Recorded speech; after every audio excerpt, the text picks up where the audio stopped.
असं ताट केलं आणि देवाला विनंती करते काय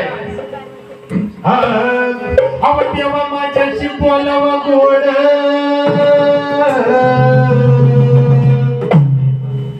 देवा 8 दिवसांनी थोडं तरी गोड बोलावं आपल्या बायांनी तिकडे शिरण परत येऊ नको माझ्या बापाला सांगते फारकतच देऊन टाकते तुला असं ते पण माझं ते नाही केलं काय म्हणते माझा अव देवा माझ्याशी बोलावा गोड